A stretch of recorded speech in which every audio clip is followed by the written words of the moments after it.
So నేను ప్రసంగం చేస్తున్నాను, లీక్ అయినట్టుంది, అందరు పారిపోయినరు. మొన్ననే క్రిస్మస్కి వెళ్ళి న్యూ ఇయర్కి వెళ్ళేసి ఈరోజు అందరు వస్తారనుకుంటే నాకు తెలిసి రామకృష్ణ అని అందరు చెప్పినట్టున్నాడు. ఇట్లాంటి అపోహలు సత్యాలు చాలా ఉంటాయి కదా మన చర్చిలో. సో ఈ ఉదయం ఒక ప్రశ్నతోటి ప్రారంభిస్తాం. మీలో ఎంతమందికి సత్యం అంటే ఏంటో తెలుసా?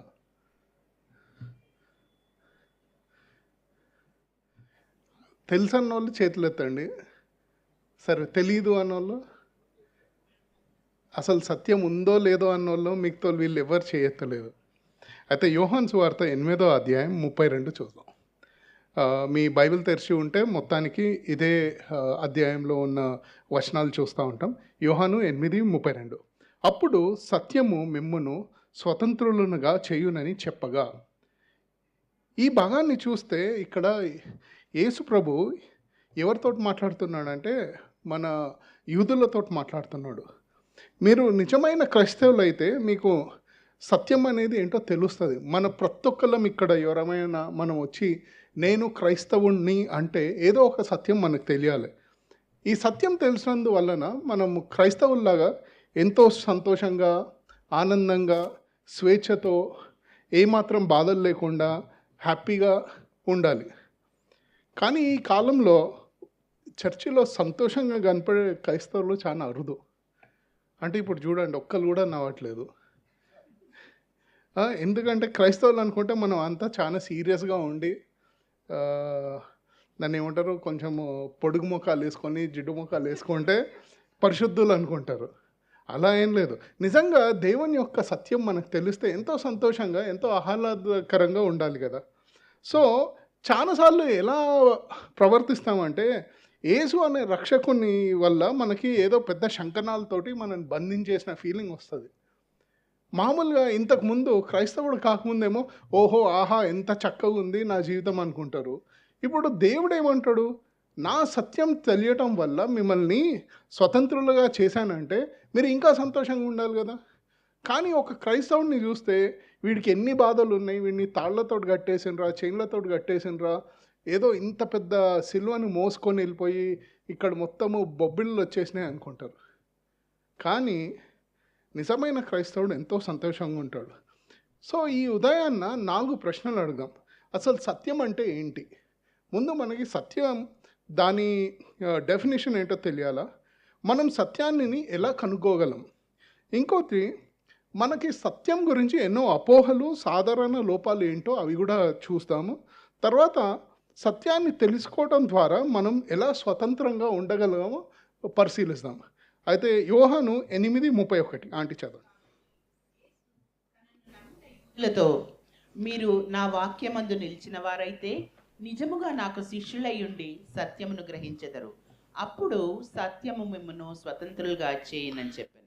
ఇక్కడ యేసు ఏమంటున్నాడు, కాబట్టి యేసు తనను నమ్మిన యూదులతో మీరు నా వాక్యమునందు నిలిచిన వారైతే నిజముగా నాకు శిష్యులై ఉండి సత్యమును గ్రహించెదరు. ఇక్కడ యేసు ఎవరిని ఉద్దేశించి మాట్లాడుతున్నాడు? యూదులను. కానీ ఈ యూదుల ముందు ఒక చిన్న అడ్జెక్టివ్ ఉన్నది. ఏమని ఉన్నది? నమ్మిన యూదులను. యూదులు యేసుక్రీస్తు రక్షకుడని నమ్మలేదు. ఇంకా ఇప్పటికీ యేసుక్రీస్తు శిలువపై చనిపోలేదు.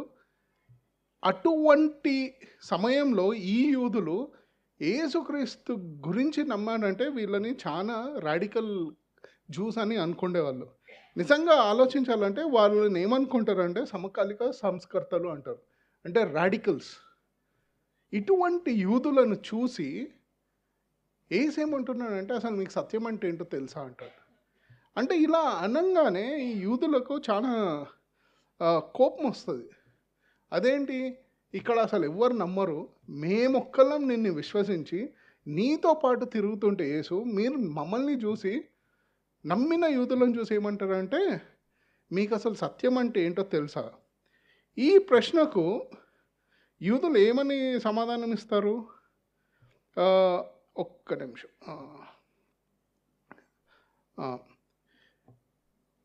యేసు ఏమంటాడంటే, ఒకవేళ మీరు నా వాక్యమందు నిలిచిన వారైతే నిజంగా నాకు శిష్యులై ఉండుతారు. అంటే ఏమంటున్నాడు? యూదులు, నాపై విశ్వాసం ఉన్న యూదులు, మీకు నిజంగా నాపై నమ్మకం ఉందా? లేదంటే నా వాక్యం మీలో ఉన్నదా? వీళ్ళు సత్యాన్ని గ్రహించారా, గ్రహించలేదా అన్నది పెద్ద ప్రశ్న ఇప్పుడు. ఎందుకంటే యేసు వీళ్ళని చూసి మీరు సత్యాన్ని గ్రహించలేదన్నాడు. ఇంకేమంటున్నాడు? ఈ సత్యాన్ని మీరు గ్రహించనందుకు మీరు స్వతంత్రులుగా లేరు అని చెప్తున్నాడు. అప్పుడు యేసు బోధనలు చూస్తుంటే మనకి ఎన్నో ఆలోచనలు వస్తాయి. అసలు యేసు వచ్చినప్పుడు ఎలా బోధన చేశాడు? ఉపమానాలు బోధించేవాడు. గొప్ప గొప్ప సత్యాలను ఎంతో ఈజీగా మనకు అర్థమయ్యేటట్టు సులువుగా చేసి చెప్పాడు. ధర్మశాస్త్రం యొక్క అవసరాలు పరిపూర్ణం చేయడానికి వచ్చాడు. మరియు అలా చేసి ధర్మశాస్త్రాన్ని కూడా రద్దు చేసి ఏం చెప్పాడు? కృపను బోధించాడు. ఇవన్నీ చేస్తున్నాడు యేసు. మనం కొలొస్సీయులకు రాసిన పత్రిక 2:14-15 చూస్తే, ఇప్పుడు వ్రాతపూర్వకమైన ఆజ్ఞల వలన మన మీద రుణముగాను మనకు విరోధముగాను నుండిన పత్రమును మేకులతో సిలువకు కొట్టి దాని మీద చేవ్రాతను తుడిచివేసి మనకు అడ్డము లేకుండా దానిని ఎత్తివేసి మన అపరాధములన్నిటినీ క్షమించి ఆయనతో కూడా మిమ్మను జీవింపచేసెను.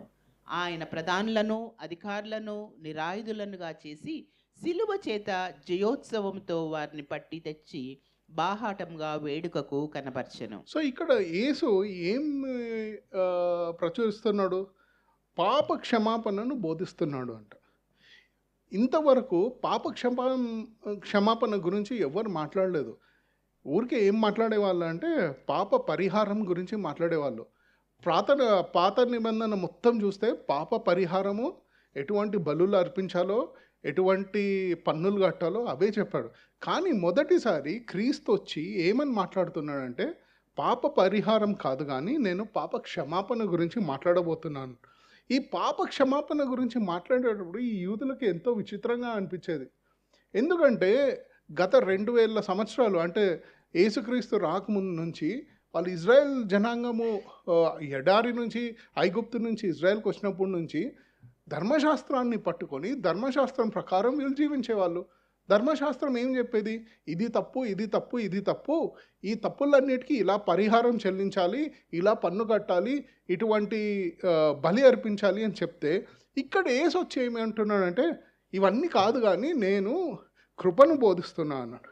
అప్పుడు మనము మొదటి యోహాను 2:2 చూస్తే, మన పాపములకు శాంతికరమై ఉన్నాడు, మన పాపములకు మాత్రమే కాదు సర్వలోకమునకును శాంతికరమై ఉన్నాడు. సో యేసు మన పాపములకు శాంతికరమై ఉన్నాడు. He's made the peace for our since.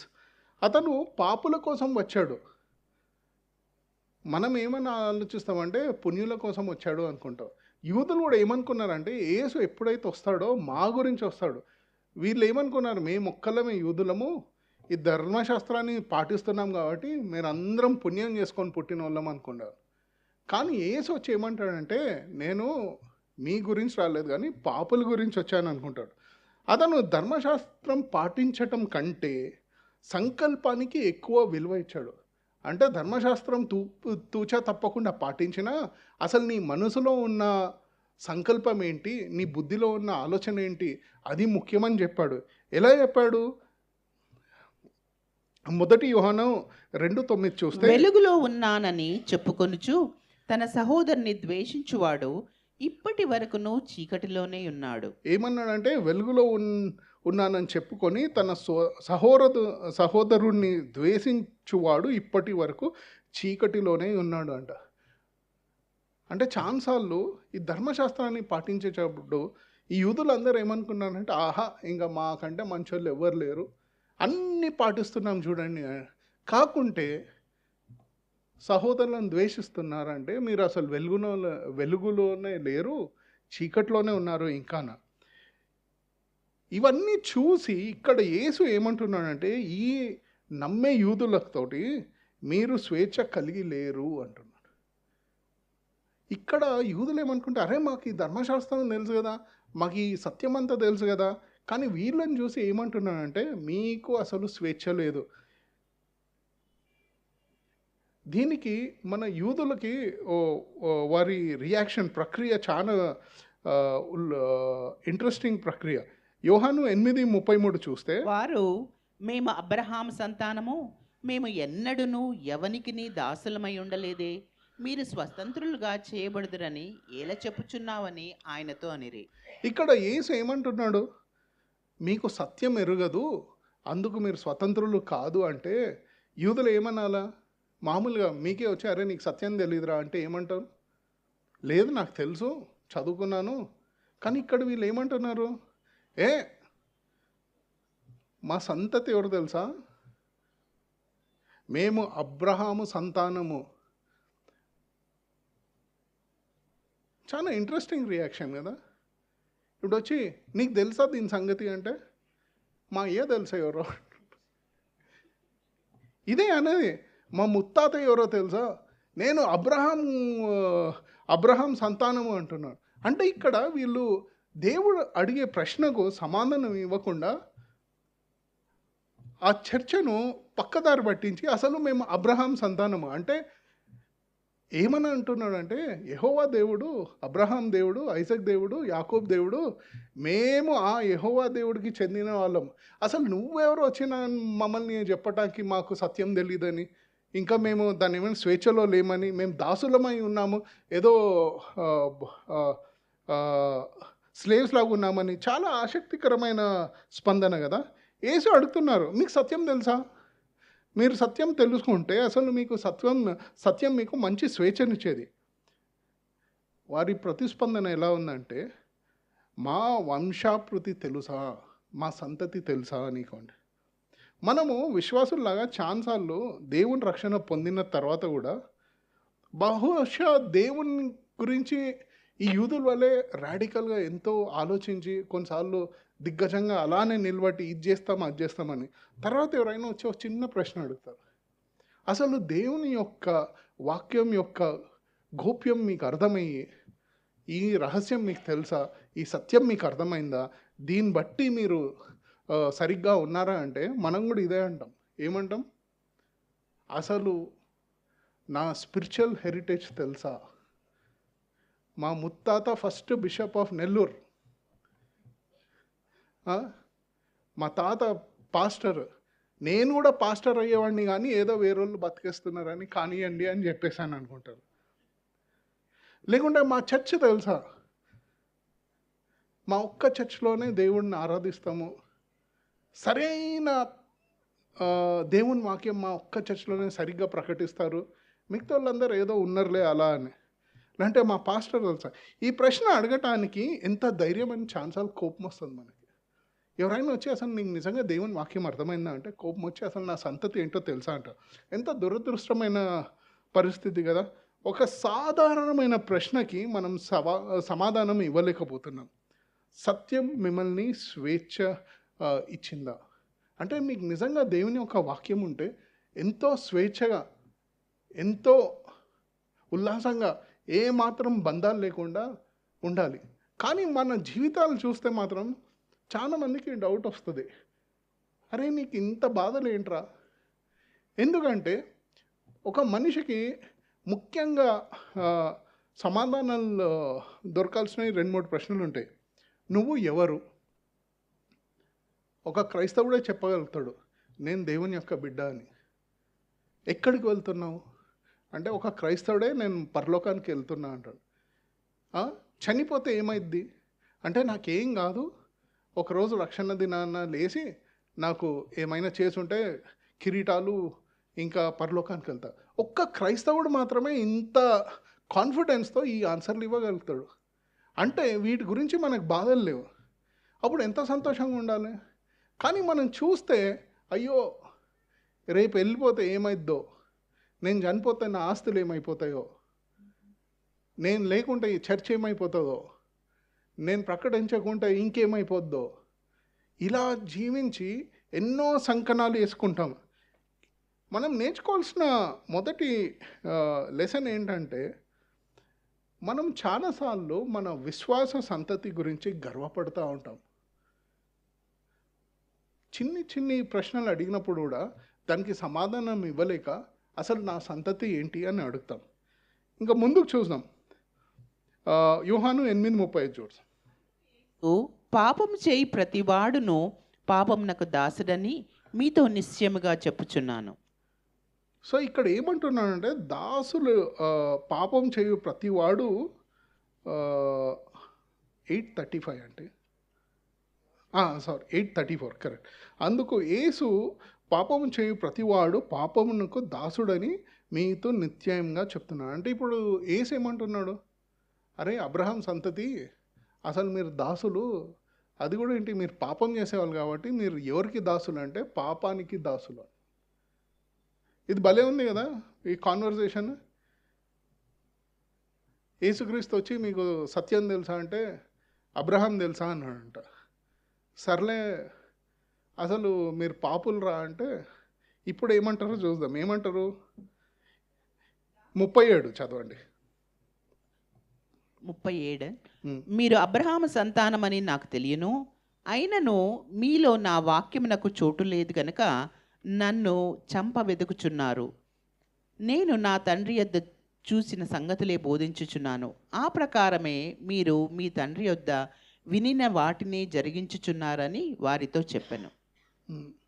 ఇప్పుడు ఏమంటున్నా అంటే మీరు అబ్రహాం సంతతి అని నాకు తెలియను అంటే సరే మీ అబ్రహాం సంతతి ఒప్పుకుంటాను, కానీ ఒకవేళ 35 చూస్తే దాసులు ఎల్లప్పుడూ ఇంటిలో నివాసం చేయువాడు కుమారుడు ఎల్లప్పుడూ నివాసము చేయును.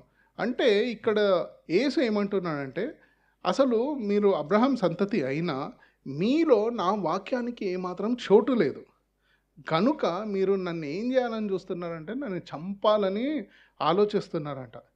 నేను నా తండ్రి యొద్ద చూసిన సంగతులనే బోధించుచున్నాను, ఆ ప్రకారమే మీరు మీ తండ్రి యొద్ద విను వాటినే జరిగించురని వారితో చెప్పాను. ఇప్పుడు ఏమంటున్నారంటే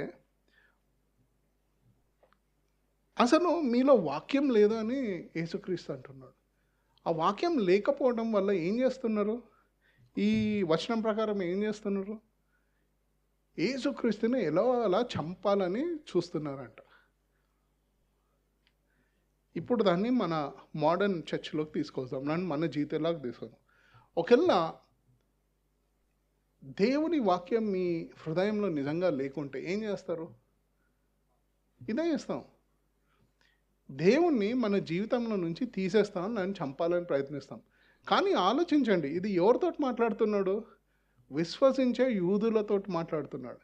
అంటే విశ్వసించే జీటీసీ మెంబర్స్తో మాట్లాడుతున్నాడు. ముందేమని అడుగుతున్నాడు, అసలు మీకు సత్యం అంటే తెలుసా అంటే మా పితరులు ఎవరో తెలుసా అన్నారంట. మీరు అసలు స్వేచ్ఛ లేకుండా ఉన్నారు, మీరు మీ పాపులు మీరు అంటే మేము పాపులం కాదు అంటే ఏమంటున్నానంటే మీరు పాపులు ఎందుకంటే మీ హృదయంలో దేవుని యొక్క వాక్యానికి స్థానం లేదు. ఈ స్థానం లేనందువలన నన్ను చంపటానికి ప్రయత్నిస్తున్నారు, ఏదో దారులు వెతుకుతున్నారు. అంటే ఏం చేస్తామంటే మన వివిధమైన పరిస్థితులు వచ్చినప్పుడు మనం ఏం చేస్తామంటే మన పాపం చేత ఈ సత్యం మనకు అర్థం కాక దేవుణ్ణి మన జీవితంలో చంపేస్తాం. ఇదే ఈ యూదులు చేసేది. మనకి చాలాసార్లు ఏమనుకుంటామంటే అరే మాకు వాక్యం బాగా తెలుసు కదా, అదే వాక్యాన్ని అనుదిన చర్యల్లో ఏమాత్రం స్థానం ఇవ్వము.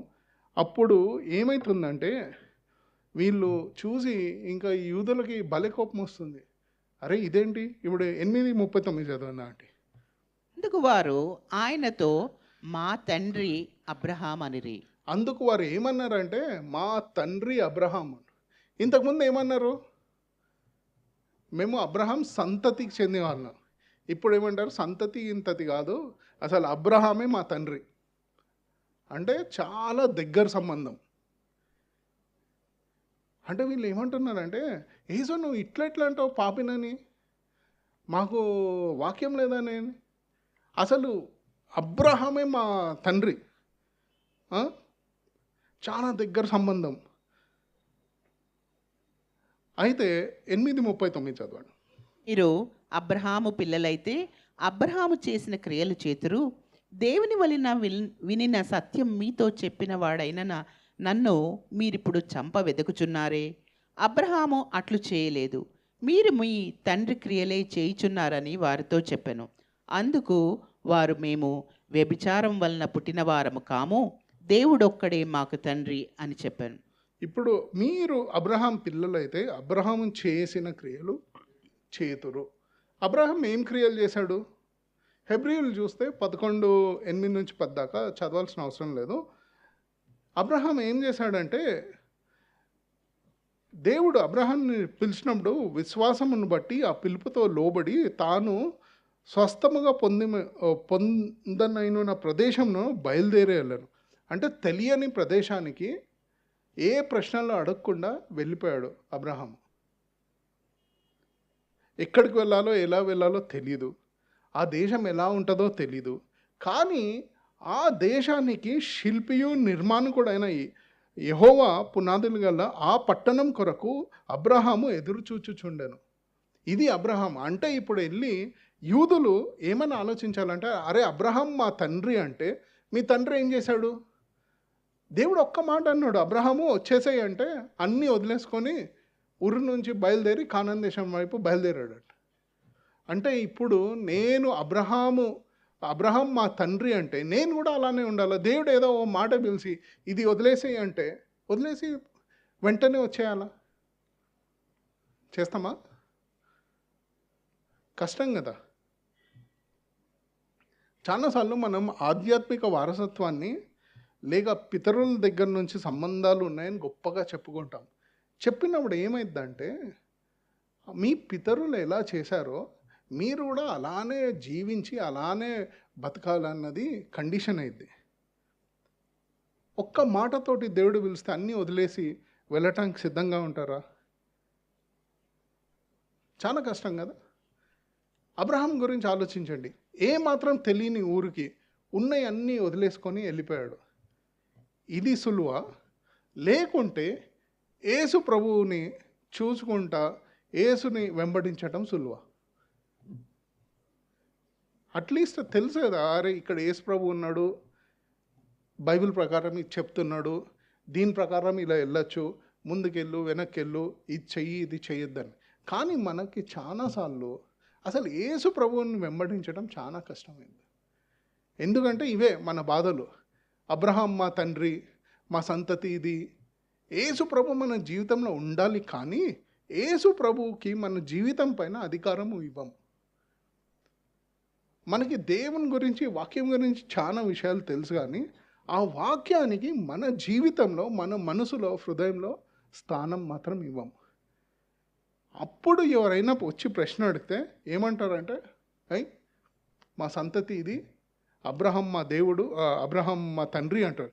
దీంతో యూదులకు ఇంకా కోపం వచ్చేసి 41 చదవండి అండి. క్రియలై చేయుచున్నారని వారితో చెప్పెను. అందుకు వారు, మేము వ్యభిచారులం వలన పుట్టిన వారము కాము, దేవుడొక్కడే మాకు తండ్రి అని చెప్పాను. ఇక్కడ ఇంకా కోపం వచ్చేసింది. ఏమంటే, మీరు మీ తండ్రి క్రియలే చేయుచున్నారు అని వారితో చెప్పాను. అందుకు వారు, మేము వ్యభిచారుల వల్ల పుట్టిన వారం కాము, దేవుడు ఒక్కడే మా తండ్రి అంట. ఫస్ట్ ఏమన్నాడు? సంతతి. తర్వాత అబ్రహాం మా తండ్రి అన్నారు. ఇప్పుడు ఇది కాదు, అసలు మా తండ్రి ఎవరు అంటే దేవుడే మా తండ్రి. ప్రశ్న ఏంటి? మనము మొదలుపెట్టిన ప్రశ్న, అసలు సత్యం మీకు తెలుసా అన్నాడు. సత్యం మీకు తెలుసా అంటే నా సంతతి తెలుసా అన్నాడు. సరే, మీ సంతతి ప్రకారం ఇలా ఉండాలి అంటే, నేను పాపిని కాదు, అసలు నేను పాపి అస్సలే కాదు, నేను అబ్రహాం మా తండ్రి అన్నాడు.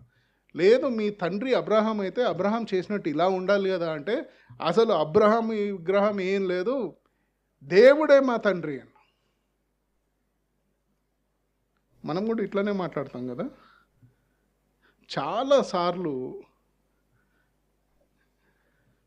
ఏదైనా వాదన వస్తే ఇటువంటి పనికిరాని లాజిక్లు యూజ్ చేసి మాట్లాడుతుంటాం చర్చ్లో. ఎవరైనా వచ్చి ఇది దేవుని వాక్యం, ఈ వాక్యం అందు నీ జీవితాన్ని సరిదిద్దుకో అంటే, అసలు నువ్వు ఎవర్రా నాకు చెప్పేది?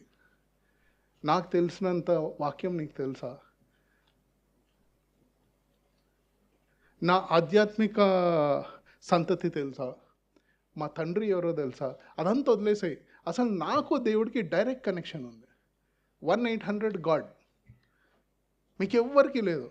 నేను పొద్దున్న లేస్తే దేవునితో మాట్లాడతా, మధ్యాహ్నం నేను తినాలన్నా దేవుని యొక్క విల్లు బట్టే తింటాను, ఇట్లాంటి మాటలు మాట్లాడతారు. కానీ వాళ్ళ జీవితాలు చూస్తే ఎన్నో శంకనాలతో బందీల్లాగా జీవిస్తున్నారు. స్వేచ్ఛ లేదు, సంతోషం లేదు, దేవుని యందు ఉండే సంతోషం లేదు. ఇవన్నీ చూస్తుంటే మనం అర్థం చేసుకోవాల్సింది ఏంటంటే, నిజంగా మనము దేవుని బిడ్డలమా అని. ఇక్కడ కూడా వీళ్ళు చాలా జాగ్రత్తగా మాట్లాడుతున్నారు. మన యూదులు చాలా తెలివైన వాళ్ళు, మనలాగనే అనమాట. ఏమంటున్నారంటే, ఏమంటారు, రెండు విధాలుగా చెప్పచ్చు. వీళ్ళు ఏమంటారు, దేవుడు నా తండ్రి అంటున్నారు. నేను దేవుని బిడ్డను అనొచ్చు కదా. రెండిటికి వ్యత్యాసం ఏంటి? చాలా వ్యత్యాసం ఉంది. దేవుడు నా తండ్రి అంటే, ఇగో మా తండ్రి ఎవరో తెలుసుకో అన్నాడు. నేను దేవుని బిడ్డను అంటే తండ్రి చెప్పినట్టు బిడ్డ ప్రవర్తించాలి. చూదా, చాలా జాగ్రత్త, చాలా తెలివైన వాళ్ళు. మనం కూడా అట్లనే. అసలు దేవుడు నా గురించి ఉన్నాడు కాదు, నేను దేవుని అందు ఉన్నాను అన్నానంటే అప్పుడు దేవుడు పెట్టే షరతులు, దేవుని యొక్క వాక్యానికి మనం లోబడాల్సి వస్తుంది. ఇక్కడ యూదులు చాలా జాగ్రత్తగా మేం దేవుని బిడ్డలు అనొచ్చు కదా, అనట్లేదు. కానీ యేసు ప్రభువుని చూస్తే ఏమంటున్నాడు, మీరు మీ తండ్రి బిడ్డల వలె ప్రవర్తిస్తున్నారు. తర్వాత చూస్తే వాళ్ళు ఎవరి గురించి మాట్లాడుతుందో అర్థమవుతుంది. సో ఎవరైనా మనని ఇట్లా ప్రశ్నలు అడిగితే మనం కూడా ఇదే అంటాం, ఓ దేవుడు నా తండ్రి, దేవుడు నా జీవితంలో ఎంతో ఘనమైన స్థానం ఉన్నాడు. ఇవన్నీ కాదు, నేను దేవుని బిడ్డనని గట్టిగా చెప్పుకోగలిగితే అప్పుడు ఏమంటారంటే, బయట కూడా చూసి, అరే నువ్వు దేవుని బిడ్డ ఏంట్రా, నీ జీవితం ఏంటి, నీ టెస్టిమనీ ఏంటి, నువ్వు చేసే పనులు ఏంటి, నీకు మీ తండ్రికి ఏమాత్రం పోలిక లేదు అంటాడు. అందుకే వీళ్ళకి ఇంత కోపం వచ్చింది. ఏమంటారు, మేము వ్యభిచారంలో పుట్టామనుకుంటున్నావా? ఎందుకంటున్నారంటే, దేవుడు ఇదే అంటున్నాడు, మీ తండ్రికి మీ జీవితానికి ఏమాత్రం పోలిక లేదు. ఇప్పుడు నేను కూడా వచ్చి, ఓ దేవుడు నా తండ్రి అంటే బయటోడు కూడా చూసి, అరే ఒక్క పోలిక కూడా లేదే, నిజంగా మీ తండ్రేనా, లేదంటే నువ్వు అడాప్టెడా, పక్కింటోడువా? ఒకసారి ఆలోచించండి. మీరే నిజంగా పుట్టి ఉండి మంచిగా మీ తండ్రి ప్రెసిడెంటో ప్రైమ్ మినిస్టరో అనుకోండి, ఎవరైనా వచ్చి, అరే నీకు మీ నాన్నకి ఒక్క పోలిక కూడా లేదు, నిజంగా మీ తండ్రి అంటే ఎంత కోపం వస్తుంది? చాలా కోపం వస్తుంది. అదే మీ తండ్రి మంచి నీతివంతుడై ఉన్నాడు అనుకోండి, వచ్చి అసలు నువ్వు ఎట్లా పుట్టావురా, ఈ ఇంట్లో చెడబుట్టావు అంటే ఎంత కోపం వస్తుంది. అందుకే వీళ్ళు చాలా జాగ్రత్తగా, ఓ నేను దేవుని బిడ్డను కాదు కానీ దేవుడు నా తండ్రి అంటే, పోలీసు వాడు పట్టుకున్నాడు అనుకో, మా తండ్రి ఎవరో తెలుసా, అదే నీతిమంత తండ్రి అయింది అనుకో, ఏమంటాడు, వీడిని తన్నండ్రా బాబు అంటాడు. ఇది యేసు ప్రభు ఇదే చేస్తున్నాడు. మనం నేర్చుకోవాల్సింది ఏంటంటే, మనం జీవితాల్లో చాలాసార్లు వ్యర్థ వాదనలు గెలవటానికి దేవుణ్ణి మన జీవితంలో ఒక మద్దతుగానో లేకుంటే ఒక తోడ్బాటులాగో వాడుకుంటాం. We use God as a support in our life. నిజంగా దేవుడు అవసరం లేదు, కానీ దేవుడు మన పక్కన ఒక పేరు ఉంటే బాగుంటుంది. ముందుకి 42, 43 చదవండి. యేసు వారితో ఇట్లనెను, దేవుడు మీ తండ్రి అయిన ఎడల మీరు నన్ను ప్రేమింతురు. నేను దేవుని యొద్ద నుండి బయలుదేరి వచ్చి ఉన్నాను, నా అంతట నేనే వచ్చి ఉండలేదు, ఆయన నన్ను పంపెను. మీరేలా నా మాటలు గ్రహింపకున్నారు? మీరు నా బోధ విననేరకుండుట వలనే కదా. సో యేసు ఏమంటున్నాడు, దేవుడు మీ తండ్రి అయిన ఎడల మీరు నన్ను ప్రేమింతురు. చాలా సింపుల్గా చెప్పేశాడు. దేవుడే మీ తండ్రి అయితే నన్ను ప్రేమించేవాళ్ళు. కానీ ఇక్కడ మీకు నా మాటలు కూడా అర్థం కావట్లేదు, నా మాటలు గ్రహింపసఖ్యంగా ఉన్నాయి మీకు. నేను మీకు ఏం చెప్తున్నానో వినలేరు, గ్రహించలేరు. ఎందుకంటే 44 చదవండి. మీ తండ్రి అగో అపవాది సంబంధులు, మీ తండ్రి దురాశల నెరవేర్చగోరుచున్నారు. ఆది నుండి వారు నరహంతకుడై ఉండి సత్యమందు నిలిచిన వాడు కాడు, వాని యందు సత్యమే లేదు. వాడు అబద్ధమాడినప్పుడు తన స్వభావము అనుసరించియే మాట్లాడును, వాడు అబద్ధీకుడును అబద్ధమునకు జనకుడునై ఉన్నాడు. ఇక్కడ యేసు ఆఖరికి వీళ్ళకి ఏం చెప్తున్నా అంటే, నిజంగా దేవుడే మీ తండ్రి అయి ఉంటే నేను మాట్లాడేది మీకు అర్థమయ్యేది, మీరు నన్ను ప్రేమించేవాళ్ళు. కానీ అసలు మీ తండ్రి ఎవరు అంటే మీరు అపవాది సంబంధులు. అపవాది అంటే ఎవరు ఇక్కడ? మనోడే, సాతాను. ఆ? అతను చాలా మంచి లక్షణాలు ఉన్నాయి. ఏంటి? నరహంతకుడై ఉన్నాడు. దాని తర్వాత సత్యమందు నిలిచిన వాడు కాదు, వాడి యందు సత్యమే లేదు. అర్థమైందా? వాడి యందు సత్యమే లేదు, వాడు సత్యమందు నిలవడు. మనం మొదలుపెట్టిన ప్రశ్న ఏంటి? మీకు సత్యం ఎరుగునా అని యేసుక్రీస్తు అడిగితే, ఈ మొత్తం కథ అంతా అయిపోయిన తర్వాత ఇప్పుడు చెప్తున్నాడు యేసుక్రీస్తు ఏమనంటే, మీకు సత్యం ఎందుకు అర్థం కాదు, మీలో సత్యం ఎందుకు లేదంటే, మీ తండ్రి అపవాది. ఈ అపవాది వాని అందు సత్యం నిల్చదు, అతని అందు సత్యము లేదు. ఇంకా వాడు అబద్ధమాడునప్పుడు తన స్వభావమును అనుసరించి మాట్లాడును. అంటే ఏదో కష్టపడాల్సిన అవసరం లేదు, వాడి స్వభావమే అబద్ధాలు ఆడటం. దేవుని స్వభావం పరిశుద్ధత ఎలానో ఈ అపవాది స్వభావం అబద్ధాలు ఆడుట. అంటే ఎంతో ఈజీగా. ఇంకా ఏమని మాట్లాడుతా అంటే, అబద్ధమునకు జనకుడై ఉన్నాడు. జనకుడై ఉన్నాడంటే హీఈస్ ద గ్రేట్ ఫాదర్, గొప్ప తండ్రి అయి ఉన్నాడు. అంటే అబద్ధాలకు జనకుడై ఉన్నాడు. ఇప్పుడు వీళ్ళకి ఏమన్నా యేసుక్రీస్తు ఏమంటుంటే, నిజంగా దేవుడు మీ తండ్రి అయి ఉంటే నా మాటలు అర్థమయ్యేవి, సత్యం అర్థమయ్యేది, సంతోషంగా ఉండేవాళ్ళు, నా వాక్యము మీలో పనిచేసేది. కానీ మీకు నా ఏం అర్థం కావట్లేదంటే ఒక్కటే కంక్లూషన్, మీ తండ్రి దేవుడు కాదు, మీ తండ్రి అపవాది. ఆ అపవాదికి ఎన్నో మంచి మంచి గుణ లక్షణాలు ఉన్నాయి. అంటే మనకి సేమ్ కాపీ, జెరాక్స్ కాపీ. పాపులము. ఇక్కడ ఆఖరికి ఏమని చెప్తున్నాడంటే యేసు, అసలు మీ స్థితి ఏంటంటే మీరు పాపులు. ఇప్పుడు దాకా ఈ యూదులు ఏమనుకున్నారంటే, అరే మేము ధర్మశాస్త్రాన్ని పాటించాము, యేసుక్రీస్తుని వెంబడిస్తున్నాము, యేసుక్రీస్తుని నమ్మినాము, అబ్రహాం సంతతి వాళ్ళము, ఇవన్నీ మంచివి కాబట్టి అసలు మనం ఎంతో పరిశుద్ధులము, ఇంకా మనకి మించిన వాళ్ళు ఎవ్వరు లేరంటే, చిన్న ప్రశ్న, అసలు మీకు సత్యం ఎరుగునా అని. ఇవన్నీ చూసిన తర్వాత ఇప్పుడు మనం అడగాల్సిన ప్రశ్న ఏంటంటే, మనకి ఎవరి భాష అర్థమవుతున్నది? దేవుని యొక్క వాక్యం అర్థమవుతుందా? ఈ అపవాది యొక్క భాష అర్థమవుతుందా?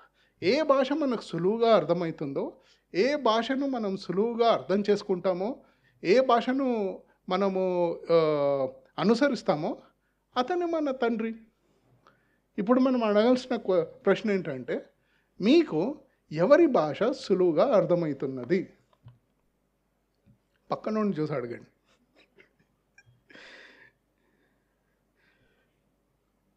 కానీ చాలా గంభీరమైన ప్రశ్న కదా. ఇలా అడిగితే ఎవరైనా వచ్చి, ఇక్కడ యేసు ప్రభు ఏం చేస్తున్నాడంటే వీళ్ళని చూసి, అరే మీకు మీరు డబ్బా కొట్టుకోవటం కాదు, కానీ అసలు మీ జీవితంలో నా మాటకు విలువ లేదు, మీ జీవితంలో నా వాక్యం లేనందువలన మీరు ఏం చేస్తున్నారంటే నన్ను చంపకోరుతున్నారు.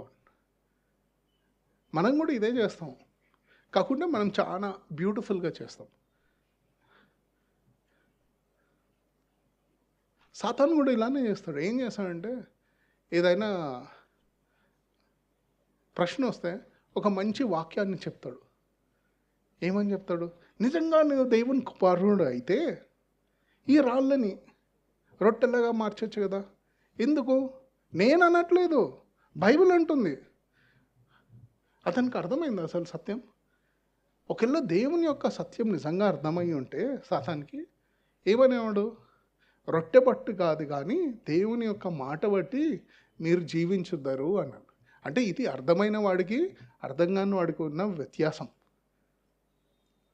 మనం కూడా ఏం చేస్తామంటే, అర్థం కానప్పుడు ఏం చేస్తామంటే, బాగా 10 వరుసలు నేర్చేసుకొని 20 ప్రసంగాలు వినేసి ఎవరైనా వచ్చి నీకు అసలు ఇది తెలుసా అంటే, ఇది కాదు కానీ అబ్బాయి కూర్చో, నాకు బీటీహెచ్ ఎంటీహెచ్ మోస్ట్ రెవరెండ్, నీకు అసలు తత్వశాస్త్రం గురించి మొత్తం చెప్తాను, నేను ఇది చెప్తాను అది చెప్తాను ఇది చేస్తాను అది చేస్తాను అంటాడు. కానీ దేవుడు చూసి ఏమంటాడంటే, అరే మీ తత్వం అంతా ఏంటంటే ధర్మశాస్త్రంలాగా, దానికి ఏమాత్రం విమోచించే శక్తి లేదు, కేవలం పరిహారం చెల్లించాల్సిన నీతి నియమాలు చెప్పేది. మీకు నిజంగా విమోచన కలగాలంటే దేవుని యొక్క కృపనే కావాలా.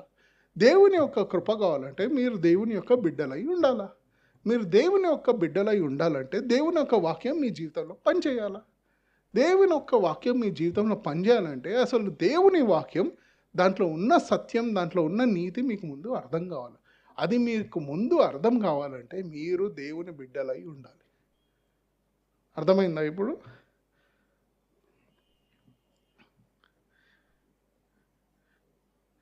ఒక 3-4 ప్రశ్నలు అడిగి ముగిస్తాం. దేవుని యొక్క వాక్య సత్యము మిమ్మల్ని నిజంగా స్వతంత్రులుగా చేసినదా? ఇదో చాలా ముఖ్యమైన విషయం అడగాలి. అంటే స్వతంత్రంగా ఉండాలంటే దేవుని వాక్యం నుంచి, దేవుని రక్షణ నుంచి వచ్చే ఆ సంతోషాన్ని మనుషులు మన జీవితంలో చూడాలి. ఎట్లా అంటే దేవుని యొక్క సంతోషము మన జీవితంలో ఊటలాగా ఉంటుందంట. ఊట అంటే తెలుసు కదా, ఎప్పుడు ఆగదు. మన పెద్ద పెద్ద నదులు కూడా చిన్న ఊట నుంచే వస్తాయి. మీరు ఒకవేళ ఎప్పుడైనా మహారాష్ట్ర వెళ్ళి గోదావరి నది ఎక్కడ స్టార్ట్ అవుతుందో చూస్తే చిన్న ఊట, అదే చిన్న పైప్లో నీళ్ళు వస్తున్నట్టుంటాయి. కానీ ఆ ఊట నుంచి వచ్చే నీళ్ళు ఎప్పుడు ఆగవు. దేవుని యొక్క రక్షణ నుంచి వచ్చే సంతోషం మన జీవితంలో ఒక ఊటలాగా ఉంటుంది, ఎప్పుడు ఆగదు అది. కాకుండా మనం చూస్తే ఇట్లా పైపు ఎత్తి వేసి కొట్టినా ఒక్క చుక్క కూడా బయటికి రాదు. అంటే ఆ దేవుని యొక్క రక్షణ సంతోషం మన జీవితంలో లేదు. అలానే దేవుని యొక్క వాక్యంతో వచ్చే నీతి మన జీవితంలో కనపడాలి. పక్కనోడు చూసి నీకు ఇంకొకడికి ఏమాత్రం వ్యత్యాసం లేదు అంటే వాళ్ళు నీలో దేవుణ్ణి చూడట్లేదు. అప్పుడు తప్పకుండా ఈ ప్రశ్న అడగాల్సింది, మీ దేవుడు ఎవరు? అపవాదా లేదంటే యేసుక్రీస్తా? రెండోది, మీకు అసలు నిజమైన సత్యం ఏంటో తెలుసా? నిజమైన సత్యానికి అబద్ధమైన సత్యానికి కొంచెం తేడా ఉంటుంది. సత్యం అనేది ఎప్పుడూ ఒకటేలాగా ఉండదు. సాతాను మాట్లాడినప్పుడు కూడా సత్యాలుగా మాట్లాడతాడు, కానీ కొంచెం కొసరులో తోక పెడతాడు. ఆ తోకతోటే ఆ సత్యానికి ఉన్న విలువ మారిపోద్ది. సత్యం అనేది ఎప్పుడు కొసర్లతోటి కండిషన్లతోటి రాదు. సత్యం అనేది సత్యంలాగానే ఉండాలి. చాలాసార్లు దేవుని ఒక వాక్యము వచ్చి మన హృదయాన్ని తట్టినప్పుడు, అరే ఇది కొంచెం మరీ గట్టిగా ఉందే, మరీ కఠినంగా ఉందే, కాస్త మోడర్న్ టైం ప్రకారం కాస్త కొసరు పెట్టేస్తే ఇప్పుడు పర్లేదు అనుకుంటే అది సత్యం కాదు. దేవుని యొక్క వాక్యము ఎటువంటిది? పదునైన రెండంచుల ఖడ్గం వంటిది. కానీ మనం అంటే అరే మరీ కత్తి ఇంత ఖడ్గం అవసరమా, కొంచెం కాస్త ఇట్లా ప్రొటెక్షన్ పెట్టుకుంటే పర్లేదు, దేవునికి అర్థమైద్దిలే. ఏమైందంటే దేవుని యొక్క వాక్యం యొక్క సత్యాన్ని మనం మార్చేస్తున్నాం. ఈ యూదులకు కూడా అదే అర్థం కాలేదు. మూడోది, మనం చాలాసార్లు మన ఆధ్యాత్మిక వారసత్వాన్ని, లేకుంటే మా పితరులు ఎవరో తెలుసా, లేకుంటే అసలు దేవుడే నా తండ్రి అని గర్వపడుతూ ఉంటాం. ఏదో చేసేస్తున్నాం, ఏదో పొడిసేస్తున్నాం అనుకుంటాం. కానీ అడగాల్సిన ప్రశ్న ఏంటంటే, దేవుడు మీ తండ్రా కాదు, నువ్వు దేవుని బిడ్డవా అని అడగాలి. రెండుటి మధ్యలో చాలా వ్యత్యాసం ఉంది. ఒకవేళ ఆ యూదులు లేదు మేము దేవుని యొక్క బిడ్డలము అని అనుంటే, యేసు కూడా అవును మీరు దేవుని యొక్క బిడ్డలను ఉంటే ఈ ప్రసంగమే ఉండేది కదా. కానీ ఇక్కడ మళ్ళీ వీళ్ళేంటి, నమ్మిన యూదులు అంటే మన చర్చిలో విశ్వాసం గల జీటీసీ మెంబర్స్, వీళ్ళని యేసుక్రీస్తు రోజు పొద్దున్న వచ్చి అడిగి, అసలు మీకు నిజంగా విశ్వాసం ఉందా? నిజంగా దేవుని యొక్క వాక్యం తెలుసా? దేవుని యొక్క వాక్యం వచ్చి మీరు ఏమైనా పని చేయాలనుకుంటే దానికి స్థానం ఉందా? లేకుంటే సమస్య లేదు, మనం చేసేది ఒక్కటే, ఏం చేస్తాం? దేవుణ్ణి చంపేస్తాం. అనుకుంటాం, అరే ఇది చాలా కఠినంగా మాట్లాడతాను, నేను దేవుణ్ణి చంపటం ఏంటి? దేవుని వాక్యమే ఉంటుంది, ఒకవేళ మీ హృదయాల్లో నా వాక్యానికి స్థానం లేకుంటే నన్ను చంపకోరుతున్నారు అంటారు. అంటే ఇప్పుడు దేవుని వాక్యం మన జీవితంలో ఎప్పుడైనా వచ్చినప్పుడు, ఏదైనా కరెక్షన్ వచ్చినప్పుడు, ఏదైనా దేవుని వాక్యం నుంచి ఇలా మారాలి అని వచ్చినప్పుడు, లేకుంటే ఏదైనా పరిస్థితిలో దేవుని వాక్యం మీరు ఇలా నడుచుకోవాలని వచ్చినప్పుడు, మనం దాన్ని అనుసరించకుంటే ఏమైనా మనం మంచిగా ముద్దుగా దేవుణ్ణి చంపేసి పక్కన పెట్టేస్తాం. చివరిలో రోమీలకు రాసిన పత్రిక 8, 16, 17 చదివి ముగిస్తాం.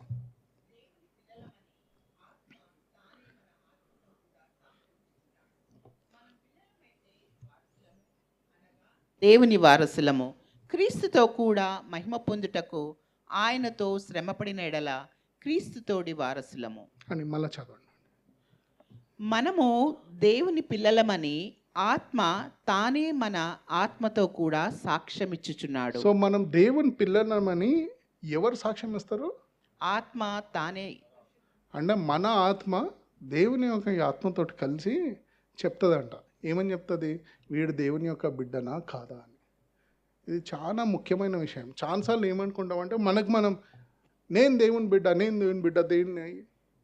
కానీ ఒకరోజు మీరు దేవుని ముందు నిలబడినప్పుడు నీ ఆత్మ పరిశుద్ధాత్మతో కలిసి ఏమని చెప్తుందంటే ఇతను దేవుని యొక్క బిడ్డ. దీన్ని కాస్త అర్థం చేసుకోవాలా.